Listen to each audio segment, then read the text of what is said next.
바울은 빌립보 교회 공동체가 신앙인으로서 반드시 지켜야 될 8가지 덕목을 제시하며 권면했지요. 그래서 그 내용들을 깊이 생각할 것을 권면했습니다. 이 권면은 결국 우리 앞에 어떠한 상황이 놓여 있든지 그 상황에 속아서 불안해하거나 전전긍긍하지 말고 어떻게 하는 것이 이 상황에서 어떻게 판단하고 어떻게 생각하고 어떻게 선택하며 어떻게 행동하는 것이 가장 참되고 경건하고 하나님 보시기에 옳고 정결하며 사람들과 하나님 앞에서 칭찬받을 만한 것인지 정말 논리적으로 말씀에 근거해서 깊이 생각하여 행동하라고 하는 그런 의미가 담겨 있었습니다.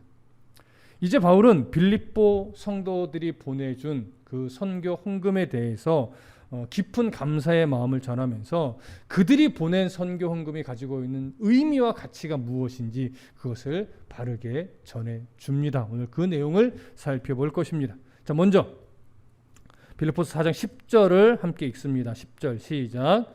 내가 주 안에서 크게 기뻐함은 너희가 나를 생각하던 것이 이제 다시 싹이 남이니 너희가 또한 이를 위하여 생각은 하였으나 기회가 없었느니라. 자, 바울은 빌립보 교회 성도들이 바울의 이 전도 사역, 선교 사역을 늘 기억하면서 계속하여 후원을 해 왔었다고 하는 겁니다. 그런데 그렇게 선교 헌금을 계속해서 후원하여 보내다가 어느 때부터인가 잠시 중단되었었다라고 하는 거예요. 자, 선교 헌금이 중단되었던 것은 바울을 향한 빌립보 성도들의 애정이 식었다거나 아니면 바울이 싫어졌다거나 이런 이유는 아니었습니다. 그래서 바울이 뭐라고 표현했냐면 생각은 하였으나 기회가 없었느니라 이렇게 표현했죠. 이는 뭐냐면 정확하게 알 수는 없지만 빌립보와 지금 바울이 있는 로마가 거리가 너무 멀어서 한동안 못했던 것일 수도 있고 아니면 빌립보 교회 내에 어떤 문제가 있어서 이 선교헌금을 모으거나 전달하기 어려운 내부적인 어떤 문제가 있었기 때문일 수도 있습니다. 중요한 건 그들이 싫어서가 아니라 어떤 상황이나 어떤 문제로 인해서 어쩔 수 없이 중단되었었다라고 하는 거예요. 그런데 이제 어떻게 해요? 그 선교헌금이 다시 시작이 되었다라고 하는 것이죠. 바울은 이렇게 다시 선교헌금을 보내준 빌립보 성도들의 모습에 대해서 뭐라고 말하냐면 나를 생각하던 것이 이제 다시 싹이 남이니라고 표현을 했습니다. 다시 싹이 났다라고 하는 헬라어적 표현이 가지고 있는 본래 의미는 뭐냐면 꽃이 활짝 피었다라고 하는 거예요. 그러니까 상황이나 어떤 여건 때문에 못 보내고 있었는데 그것이 마음이 없었던 것이 아니라 늘 생각은 하고 있었고 늘 함께 협력해야 되는데 빨리 도와야 돼 이런 마음을 계속 품고 있다가 계속 상황 때문에 어쩔 수 없었지만 그것을 극복하고 이겨내고 다시 꽃을 피우듯이 선교 사역을 후원하는 선교헌금을 보낼 수 있게 되었다라고 하는 것이죠. 이것이 얼마나 큰 기쁨인지 바울은 꽃이 활짝 피었다 이런 의미를 담은 표현을 지금 한 것입니다. 그래서 바울의 이 마음이 그들의 빌립보 성도들의 헌금을 선교 후원금을 받은 바울의 마음이 얼마나 기뻤었는지가 표현되어 있는데 오늘 10절을 다시 한번 보시면 시작을 이렇게 했어요. 내가 주 안에서 크게 기뻐함은 자, 이 표현이 사실 어색하지는 않아요. 근데 잘 생각해 보면 기뻐한다는 표현도 틀리진 않지만 보편적으로 이렇게 표현할 것 같아요. 내가 주 안에서 크게 감사함은 이것이 우리가 보편적인 정서 아닐까요? 선교헌금을 보내줬어요. 그러면 기뻐, 내가 기쁘다 이런 표현도 맞지만 보편적으로는 내가 너무 감사하다. 내가 크게 주 안에서 감사함은 이렇게 표현하는 것이 조금 더 상황에 맞는 표현같이 여겨집니다. 그럼에도 바울이 감사한다 이렇게 표현하지 않고 기뻐한다 이렇게 표현했어요. 이것은 조금 의도가 있는 표현입니다. 어떤 의도라고 보여주냐면 바울이 빌립보 성도들과의 이 관계를 복음을 위한 선교 사역의 파트너로 지금 바라보고 있는 거예요. 함께 사역을 하는 파트너니까 그들이 파트너로서 보내온 선교 헌금을 받고 나서 감사한다는 표현보다 어떤 표현이 오히려 사실 그렇게 보면 더 적합해요? 기뻐한다는 표현이 더 적합한 거죠. 여러분, 이것이 파트너십이 아니라면, 선교 사역에 함께하는 역할이 아니라면 진짜 감사합니다 이 표현이 더 맞을 거예요. 하지만 바울은 빌립보 성도들을 그냥 돈을 보내주는, 나를 도와주는 이런 역할로 생각하지 않았습니다. 자신은 현장에서, 그들은 이 사역을 물질로 동참하며 기도로 동참하며 마음을 모아 동참하는 선교 사역의 파트너로. 그럼 누가 더 하나님 보시기에 아름다운 사역이에요? 안 속으시죠? 똑같은 거예요. 하나님은요, 현장에서 뛰는 자나, 마음을 모아 기도해주고 물질을 보내주고 함께 안타까워해주고 함께 기뻐해주는 이 역할이나 하나님은 똑같이 보신다는 사실이에요. 그래서 바울이 동역자로서 선교사에게 파트너로 그렇게 여기고, 너희들이 보내준 선교헌금을 통해서 내가 크게 기쁘다. 바울의 기쁨은 곧 누구의 기쁨일까요? 하나님의 기쁨이죠. 여러분, 이러한 관계는 사실 꼭 당시의 바울과 빌립보 성도들 선교 사역에만 해당되지는 않습니다. 오늘날 목회자와 성도도 이런 복음의 동역자죠. 담임 목회자와 부교역자, 사실은 이거 주종관계 아니란 말이에요. 복음의 동역자란 말이죠. 정말 이렇게 서로를 바라볼 수 있어야 되고 이렇게 대할 수 있어야 돼요. 목회자와 성도, 성도와 성도 마찬가지예요. 복음을 위한 동역자이고 복음을 위해 함께 이 세상에서 삶을 함께 살아가는 자예요. 우리가 그런 시선을 정말 기쁨으로 가지고 그런 시선으로 서로를 바라봐 줄 수 있다면 교회는 정말 건강한 교회 공동체가 될 수 있을 것입니다. 그러니까 우리와 함께하는 이런 여러 일들을 통해서 우리가 함께 기뻐할 수 있는 힘이 되는 거죠. 그런 기쁨이 우리 다드림교회 공동체 안에 가득하기를 소망합니다. 자, 다시 본문으로 돌아가셔서 11절과 12절을 보겠습니다. 11절과 12절 시작.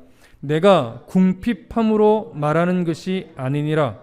어떠한 형편에든지 나는 자족하기를 배웠노니 나는 비천에 처할 줄도 알고 풍부에 처할 줄도 알아. 모든 일 곧 배부름과 배고픔과 풍부와 궁핍에도 처할 줄 아는 일체의 비결을 배웠노라. 자, 이제 바울은요, 자신에게 보내준 선교 헌금을 내가 주 안에서 기뻐했다 이렇게 표현했는데, 혹여나 이 표현을 오해할 수 있기 때문에 오해하지 않도록 부연해서 지금 설명을 합니다. 자, 왜냐하면 현재 바울은 로마 감옥에, 물론 이제 가택연금 형태로 뒤에는 바뀌었지만 어찌됐거나 갇혀 있는 거나 마찬가지예요. 구금되어 있는 거나 마찬가지예요. 그렇기 때문에 바울이 실제적으로 경제적으로 로마에 있을 때 궁핍했던 것 맞습니다. 육체적인 어려움도 겪고 있었던 것 맞습니다. 그러나 궁핍하고 상황이 어려웠기 때문에 선교 헌금이 너무 반가웠다, 기뻤다, 이런 의미로 오해할까 봐 바울이 왜 기뻐했는지에 대해서 지금 다시 설명하는 거예요. 그래서 바울이 이렇게 말해요. 내가 궁핍함으로 말하는 것이 아니니라. 무슨 말씀 이해되시죠? 이 표현을 하면서 이렇게 이 말을 이어가요. 어떠한 형편에든지 나는 자족하기를 배웠노니. 바울의 현재 상태에 대해서 자신이 나는 지금 너무나 힘들어, 나는 궁핍해, 육체적으로 너무 지쳤어, 이렇게 자기의 상황을 바라보지 않고 있다라고 하는 거예요. 그렇기 때문에 어떠한 형편에든지 라고 하는 표현은요, 바울 자신을 지금 둘러싸고 있는 모든 상황과 형편을 말해요. 물론 여기에는 이전에 자신이 겪어왔던 수많은 상황과 형편들도 물론 다 포함이 되는 겁니다. 지난날의 모든 겪어왔던 상황과 형편들, 그리고 지금 자신이 겪고 있는 상황과 형편들, 그 모든 상황과 형편들 속에서 바울은 무엇을 배웠다라고 말하냐면 나는 자족하기를 배웠노니, 이렇게 표현을 합니다. 모든 상황과 형편이 현실적으로 진짜 어렵다 하더라도 그것을 문제로 여기며 염려하고 걱정하고 전전긍긍하지 않을 수 있는 그런 훈련을 배워왔다라고 하는 의미가 되는 거죠. 그래서 우리가 오늘 바울이 말한 이 표현에서 조금 더 살펴볼 것은 뭐냐면 자족이라고 하는 표현이에요. 헬라어로는 아우타르케스라고 하는 단어를 사용했어요. 근데 이 단어가요, 조금 독특한 것이 뭐냐면 본래 이 단어는 헬라 문화 안에서 누가 주로 사용하던 표현이냐면 스토아 철학자들이 주로 사용하던 표현이에요. 스토아 철학의 핵심 사상에 보면 만족이라는 게 있어요. 만족. 그것이 아우타르케스인데 그래서 만족이라는 이 아우타르케스는요, 헬라 문화권에 사는 사람들 안에서 좀 많이 익숙했던 표현이에요. 익숙한 표현. 그러면 스토아 철학자들은 이 단어를 아우타르케스, 만족이라고 번역할 수 있는 이 단어를 어떤 의미로 사용했냐면 환경이나 상황에 영향받지 않는 자기 안의 만족, 이런 의미로 사용했어요. 조금 풀어보면 크게 기뻐하거나 크게 슬퍼하지 않는 상태예요. 또 욕심으로 막 풍요를 추구하거나 그러지 않아요. 또 그렇다고 해서 막 나는 가난하게 살아야지 하면서 궁핍을 추구하는 것도 아니에요. 적당히 다른 사람을 의지하지도 않아요. 민폐를 끼치지도 않아요. 그렇다고 해서 남을 막 적극적으로 도와주는 것도 아니에요. 그러니까 그렇게 이 일상의 삶 속에서 자기의 어떤 만족을 추구하면서 모든 것에 막 열심을 내거나 이러지 않고 그냥 그 상황에 내가 적응하는 것. 마치 세상을 초월해서 사는 것처럼 그냥 자신이 가지고 있는 것에 만족하며 조금은 독립적으로 굳이 다른 사람 신경 안 쓰고 터치하지 않고 간섭하지 않고 그렇게 스스로 만족하며 살아가는 것이 스토아 철학자들이 말하는 아우타르케스입니다. 자, 이렇게 스토아 철학자들이 말하던 만족, 아우타르케스와 지금 바울이 자신의 모든 인생을 통해서 배운 아우타르케스, 어떤 면은 조금 비슷한 면이 있다고도 볼 수 있지만 사실은 분명하게 다릅니다. 바울은 다른 의미로 사용을 하고 있어요. 스토아 철학의 아우타르케스는 자기 의지로 환경을 극복하며 만족한 삶을 살아내는 거라면 바울이 인생을 통해서 배운 아우타르케스는요, 예수 그리스도 그분의 은혜 아래서 그분의 인도하심과 그분의 보호하심을 경험하면서 그분을 신뢰하는 거예요. 예수 그리스도를 신뢰하게 되면서 나아오는 모든 상황 속에서의 감사의 삶, 이것이 바울이 말한 자족이고 바울이 사용한 아우타르케스의 의미입니다. 그러니까 예수 그리스도 그분의 은혜를 빼고서는 자족이라고 말할 수 없는 거예요. 그래서 바울이 자족하기를 배웠노니, 나는 자족하기를 배웠노니라고 하는 표현을 사용할 때요, 이 표현을 설명해서 어떤 내용을 이어갔냐면 나는 비천에 처할 줄도 알고 풍부에 처할 줄도 알아. 그리고 모든 일, 곧 배부름과 배고픔과 풍부와 궁핍에도 처할 줄 아는 일체의 비결을 배웠노라 하면서 다시 설명을 해요. 그러니까 자족하기를 배웠다라고 하는 이 자족의 배움이 어떤 식으로 표현되는 거냐면 풍부에 처할 줄도 알고 비천에도 처할 줄도 아는 이런 삶을 말한 거예요. 그러나 풍부와 비천, 이것을 좀 더 풀으면 결국 배고픔과 배고픔, 그러니까 배부름과 배고픔, 또 풍부와 궁핍, 이런 모든 상황 속에서 자신이 자족하기를 배웠다라고 하는 것이죠. 그럼 보십시오. 비천에 처한다, 풍부에 처한다. 이것을 더 풀어서 배부름과 배고픔에 처하고 풍부와 궁핍에 처한다. 자, 배고픔과 궁핍, 이건 비천한 상태라고 말할 수 있겠죠. 배부름과 풍부한 상태, 넉넉한 상태를 말하는 거겠죠. 그러면 바울이 예수 그리스도를 믿은 이후의 삶을 우리가 좀 이렇게 잘 생각해 보면 풍부한 상태에 놓였던 때가 많았을까요? 비천한 상태에 놓였을 때가 많았을까요? 당연히 비천한 상태에 놓여서 살았던 흔적이 훨씬 더 많습니다. 바울은 이러한 비천과 풍부의 상태를 사실은 수없이 반복하며 경험하여 살아왔어요. 근데 그 과정에서 그러면 내 삶의 그 현실 앞에 이런 상황이 반복적으로 다가올 때 그 상황을 어떻게 바라봐야 될지, 어떻게 대해야 될지, 어떻게 행동해야 될지 바울은요, 일체의 비결을 배웠다라고 하는 거예요.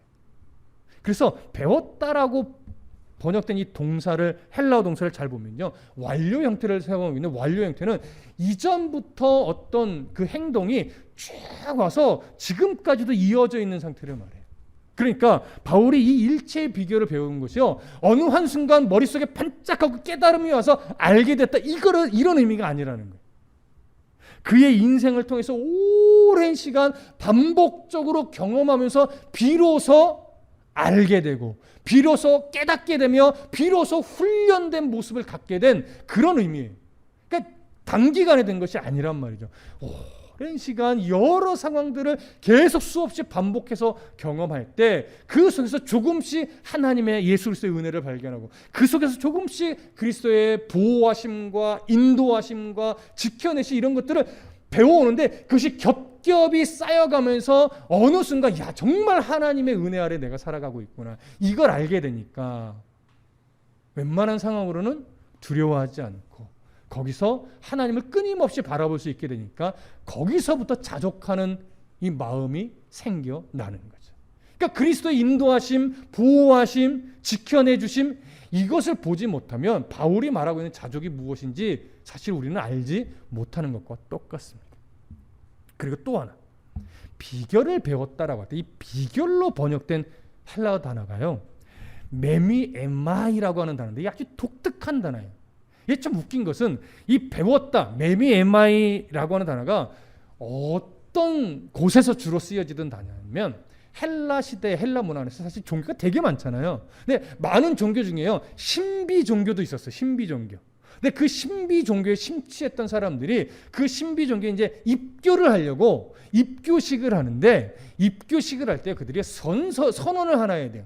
어떤 선언을 하냐면, 나는 이 종교가 가지고 있는 비밀을 터득했습니다, 이런 고백을 해야 그 신비 종교에 입교를 할 수 있었어요.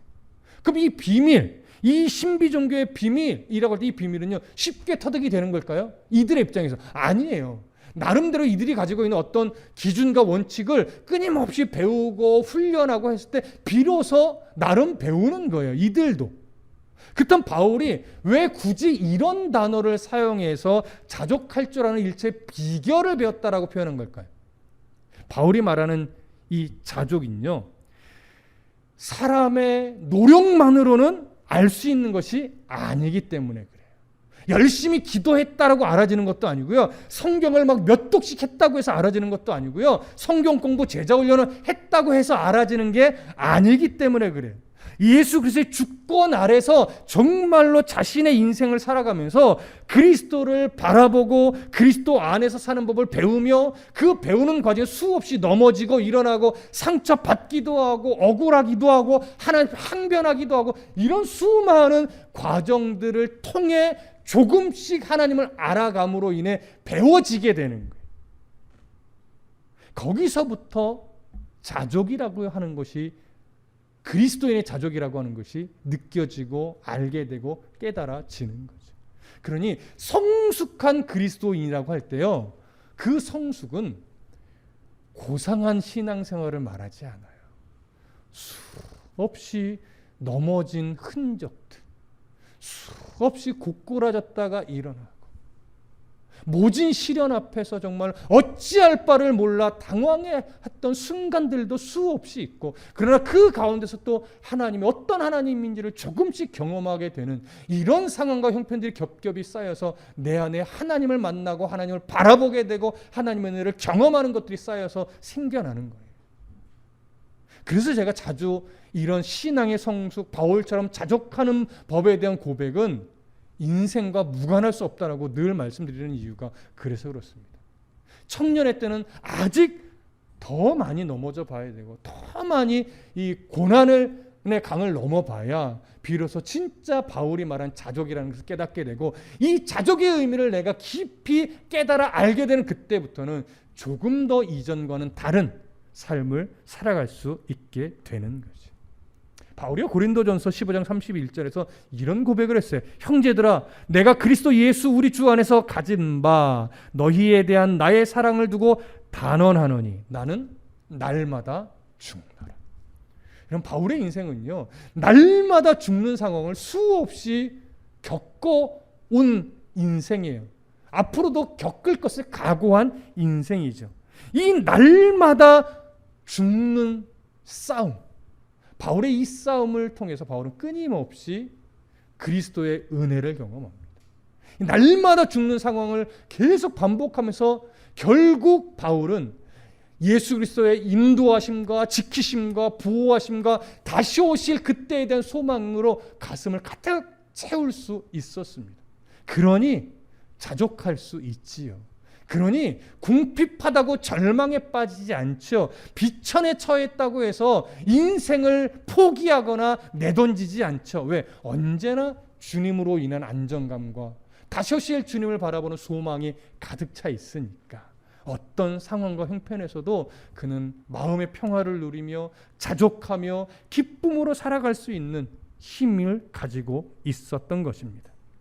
바로 이런 훈련의 과정을 통해 자족하는 법을 배우는데, 우리는 아시다시피 그렇다고 해서 이 훈련이 결코 쉽다는 얘기 아닙니다. 날마다 울어야 하는 순간도 많을 거예요. 그러나 그런 순간들은 결코 의미 없이 지나가는 순간은 아니다라는 거 하는 거 꼭 기억하시기 바랍니다. 나의 수많은 눈물은 결국 나의 시선을 주님께로 돌리는 힘이 될 수 있을 거예요. 그래서 오늘 13절이 중요합니다. 4장 13절 보실까요? 함께 읽습니다. 시작. 내게 능력 주시는 자 안에서 내가 모든 것을 할 수 있느니라. 이 앞의 상황을 모른다면 우리는 이 구절을 내가 이루고 싶은 모든 소망들을 성취하기 위해서 주님께 기도하고 간구하면 하나님이 그리스도께서 초월적인 힘을 내게 주시니 내가 못할 것이 없다, 이런 의미로 받아들일 수 있겠지만 우리가 앞 상황을 이미 보았기 때문에 이것을 그렇게 바라보지 않습니다. 12절의 내용을 근거로 해서 오늘 본문을 보셔야 돼요. 그렇다면 내게 능력 주시는 자 안에서 내가 모든 것을 할 수 있느니라고 하는 이 바울의 고백에서 내게 능력 주시는 자 안에서 어떤 의미일까요? 정말로 내게 막 초월적인 힘을 주시는 그런 전능한 하나님을 의미하는 표현일까요? 우리 하나님이 그런 하나님인 건 맞지만 오늘 본문에서는 그런 의미로 쓰는 것이 아니라 모든 환경을 극복해 갈 수 있도록 나의 삶을 간섭해 주시고 지키시고 보호해 주시는, 그렇게 섭리하시는 예수 그리스도의 그분의 은혜 안에서라고 하는 의미가 되겠죠. 배고픔과 궁핍, 비천한 상황, 풍부한 상황, 이 모든 상황 속에서 내가 주님을 떠나지 않도록 지켜내 주시고 보호해 주시는 그 그리스도의 은혜 안에서, 이런 의미입니다. 자, 이런 은혜 안에서 바울의 인생을 훈련하신 하나님의 인도하심을 이렇게 표현한 것이죠. 그 다음에 그러면 이 표현에 이어서 내가 모든 것을 할 수 있느냐, 어떤 의미일까요? 정말 I can do it 이런 의미일까요? 아니죠. 여기서 말하는 모든 것, 내가 모든 것을 할 수 있다라고 할 때 모든 것이라고 하는 것은 내가 이루고 싶은 모든 것이 아니죠. 12절에서 바울이 모든 일이라고 하는 모든 일이라고 표현한 것과 똑같아요. 모든 일, 곧 배고픔과 굶주림과 이런 상황들, 그것을 말하는 거예요. 그러니까 배부름, 배고픔, 풍부와 궁핍, 이 비천에 처했던 상황들, 물론 풍부한 상황도 마찬가지겠지만 포함되는 거겠지만 여기서 바울은 내가 모든 것을 할 수 있다라고 할 때 이 모든 것은 내 삶에 일어나는 수많은 여러 가지 힘겨운 상황들을 품고 있는 그런 표현입니다. 그렇다면 그런 상황들과 함께 모든 것을 할 수 있다는 무슨 의미일까요? 할 수 있느니라. 당연히 I can do it이 아니죠. 그런 모든 상황을 내가 어떻게 봐야 될지를 알고 나는 비로소 그 상황 속에서 절망하지 않고 견디어낼 각오가 되어 있고 그 상황 속에서 나는 여전히 자족하는 법을 배웠다. 자족할 수 있다. 이런 의미가 되겠죠. 따라서 13절을 조금 더 풀어서 설명하면 이런 겁니다. 내가 자족할 수 있도록 모든 상황을 통해서 훈련하신 예수 그리스도의 그 은혜 안에 있으면 나는 어떤 상황과 형편에 놓인다 할지라도 기꺼이 견디어내며 자족할 수 있습니다. 이것이 바로 13절에서 내게 능력 주시는 자 안에서 내가 모든 것을 할 수 있느니라 라는 표현에 담긴 진의입니다.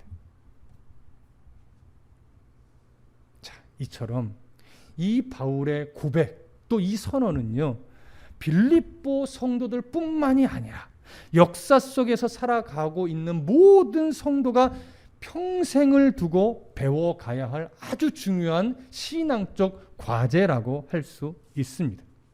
그렇기 때문에 이 구절을 내가 이루고 싶은 일들을 이루기 위해서 주님의 도움을 받아 초월적인 힘을 발휘하길 원하는 그런 식의 기도로 사용해서는 안 될 것입니다. 자, 이런 의미를 품고 이제 14절을 볼까요? 14절 함께 있습니다. 시작. 그러나 너희가 내 괴로움에 함께 참여하였으니 잘하였도다. 이제 바울은 빌립보 성도들이 보낸 선교 헌금이 가지고 있는 의미를 정리하는데 여기서 그러나라고 번역된 헬라어가 플랜인데요. 오늘 개역개정 이 한글 성경은 그러나 이렇게 역접의 의미로 번역했지만 사실 이 표현은 그럼에도 불구하고 이런 의미로 번역하여 보는 것이 훨씬 더 적당하다고 여겨집니다. 따라서 바울이 빌립보 성도들의 선교 헌금을 기뻐한 것은 자신이 궁핍해서 그런 것이 아니다. 나는 주님의 은혜 안에서 어떤 상황도 견디며 자족하는 법을 배워왔기 때문이다. 그럼에도 불구하고 너희가 내 괴로움에 참여하였으니 참 잘하였다. 이렇게 연결이 되는 거예요. 그렇다면 너희가 내 괴로움에 참여하였다. 어떤 의미일까요? 빌립보 성도들이 보낸 선교 헌금은요, 단순하게 경제적인 후원을 의미하는 것 이상이라는 거예요.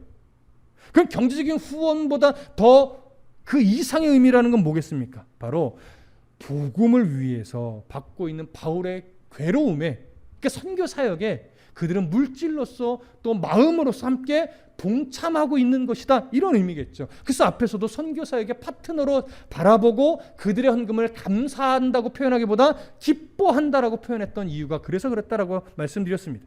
그렇기 때문에 바울은 빌립보 성도들의 선교헌금을 그런 이유로 크게 기뻐한 것이고 또 지금도 잘하였다라고 칭찬하며 너희들의 헌금은 결국 내가 지금 받고 있는 이 선교 사역의 괴로움에 너희들도 함께 동참하고 있는 것과 똑같다라고 위로하며 칭찬한 것입니다. 이처럼 빌립보 교회 성도들은 물질만 보내고 끝난 것이 아니었어요. 언제나 바울의 사역을 기억했으며 기도로 후원했으며 언제나 마음을 다해 바울과 지금 함께하고 있다는 생각을 끊임없이 가지고 있었던 것이죠. 그리고 이런 마음들이 계속 모여지고 있었기 때문에 기쁜 마음으로 선교 헌금을 모아서 보낼 수 있었던 겁니다. 여기서 우리가 분명하게 하나 알아야 될 것은 뭐냐면 빌립보 성도들이요, 재정이 넉넉해서 큰 어려움 없이 선교 헌금을 모은 것은 아니다라고 하는 사실이에요. 고린도후서 8장 1절부터 5절에 보면 이런 기록이 있습니다. 형제들아, 하나님께서 마게도냐 교회들에게 주신 은혜를 우리가 너희에게 알리노니 환난의 많은 시련 가운데서 그들의 넘치는 기쁨과 극심한 가난이 그들의 풍성한 연보를 넘치도록 하게 하였느니라. 내가 증언하노니 그들이 힘대로 할 뿐 아니라 힘에 지나도록 자원하여 이 은혜와 성도 섬기는 일에 참여함에 대하여 우리에게 간절히 구하니 우리가 바라던 것뿐 아니라 그들이 먼저 자신을 주께 드리고 또 하나님의 뜻을 따라 우리에게 주었도다. 이 고백 잘 들어보세요. 그들이 재정적으로도 넉넉하고 상황 형편적으로도 평안해서 선교헌금을 모아 보낸 것이 아니다라고 하는 거예요. 많은 환난이 있어서 어려움도 겪었고 실제로 그들은 대부분이 다 가난한 자들이었다라고 하는 거예요. 그럼에도 불구하고 그들은 기쁨과 감사로 풍성하게 연보했던, 이 풍성하다는 액수의 크기를 말하는 것이 아닙니다. 자기 형편보다 더 힘을 내서 할 수 있는 대로 노력하여 헌금했다라고 하는 거예요. 하나님은 그것을 액수로 보지 않고 액수가 얼마가 되는지 하나님은 정말 풍성한 연보다 이렇게 본 거예요. 바울도 하나님입니다. 왜 이들이 이럴 수 있었을까요? 마게도냐 지역의 첫 성인 빌립보에서 처음으로 복음을 받은 이들, 그들이 복음을 받고 회심하여 보니 경제적인 가난보다 더 심각한 건 복음이 없어서 죽어가는 영혼들이 가지고 있는 문제라고 하는 걸 그들이 알 수 있었던 거예요. 그러니까 바울의 이 선교사역이 얼마나 중요한지 그들이 깊이 깨달은 거죠. 중요하다는 사실을 깨달으니까 가난한 중에도 복음이 필요한 자들을 위해서 힘을 모아 선경금을 냈고 그것을 바울에게로 보낼 수 있었던 겁니다. 그러니 이들의 헌금은 단순한 물질이 아니죠. 선교 사역을 하고 있는 거예요. 선교 사역에 동참하는 행위였던 것이죠. 그러니까 물질로 보내고 끝나지 않은 거예요. 바울이 가서 복음을 전하는 그 현장에 그 사람들, 그들은 물질은 풍요할지 모르지만 복음이 없어서 죽어갑니다. 하나님 이 물질을 통해서 바울과 함께하니 이 바울을 통해 복음을 얻는 모든 이들이 하나님의 그 말씀 앞에 무릎을 꿇고 우리와 같이 회심하여 그리스도인이 될 수 있도록 역사해 주십시오. 바울도 그 어려운 순간을 잘 이겨내게 도와주시고 아름다운 열매들을 볼 수 있도록 은혜 베풀어 주십시오. 함께 기도했겠죠. 여러분들이 캄보디아를 위해서 기도하고 또 필리핀을 위해서도 기도하고 여러분들이 알고 있는 여러 선교 지역 이런 분들을 위해서 기도하고 있는 그 모습과 같은 겁니다. 이처럼 우리의 삶이 선교적 삶이 되기 위해서는 가장 먼저 내게 능력 주시는 그 주님의 은혜 안에서 어떤 상황과 형편도 견디어내며 자족하는 법을 배우는 이 훈련을 잘 받아내셔야 합니다. 그것이 우선이에요. 그렇게 성숙한 성도로 자라가는 것이 첫 번째예요. 이것을 먼저 해야 되고 이 훈련을 통해서 우리의 시선이 하나님의 나라와 의를 위해서 어떤 삶이 더 의미 있고 어떤 삶이 가치 있는 삶인가를 그걸 바라볼 수 있게 되어야 돼요. 그런 어떤 은혜가 내 안에 일어났다면 이제 하나님께서 내 안에 무엇인가를 느끼게 하고 보게 할 겁니다. 하나님의 나라와 의를 위해서 나는 뭘 할까? 어떤 걸 하면 좋을까? 하나님이 보여주시고 느끼게 할 때가 있어요. 각자마다 다 다르겠죠. 모든 사람이 다 한 지역의 한 나라의 선교를 위해서만 할 수 없는 거예요. 하나님이 하나님의 나라와 의를 위해 각자에게 보여주시고 느끼게 해주는 게 다 다르단 말이에요. 그 보여주시고 느끼게 하신 그것을 내가 할 수 있는 영역에서 조금 더 힘을 내어 해내는 것, 이것이 바로 선교적 삶을 살아내는 겁니다. 그러면 바울처럼, 그러면 빌립보 성도들처럼 우리도 내 괴로움에 너희가 참 잘 참여했다, 이런 칭찬을 받을 수 있게 되는 거죠. 여러분, 저도 여러분들도 이제 조금 더 선명하게 그리스도의 은혜 아래서 자족하는 법을 배우십시다. 그리고 우리의 시선이 조금 더 하나님께 향하여서 하나님의 은혜를 바라보며 이 땅에서 우리가 왜 살아가야 하는지 그 의미와 가치를 빨리 말씀 안에서 은혜 안에서 발견하도록 끊임없이 기도하며 더 애를 쓰십시다.